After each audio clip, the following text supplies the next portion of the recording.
first fundamental step of the forehand is the pivot and the shoulder turn.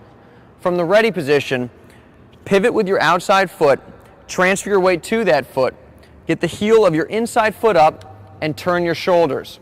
You have to do this entire motion all at the same time. When you pivot, that opens your hips up, and that's what lets you get your shoulders all the way around. This is also how you start to take your racket back on your forehand. At the beginning of your motion, your arms don't really do anything.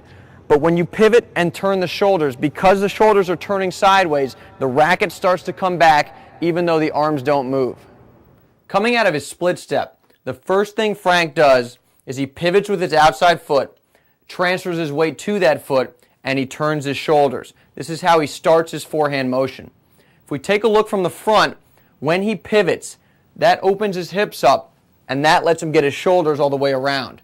This is also how he starts to take the racket back on his forehand. The pivot and the shoulder turn do the work to get the racket back. His arms don't move to start, but if we watch it from the side, when he pivots and turns the shoulders, arms stay in line with his body, but the racket's still coming back because he's turning his shoulders. This is Gael Monfils hitting his split step, and he's about to hit a forehand. When he pivots and he turns his shoulders, look at his feet. All the weight is transferred to his outside foot. He's got the heel of his inside foot up, and that footwork has opened his hips up, and opening his hips up has let him get his shoulders all the way sideways.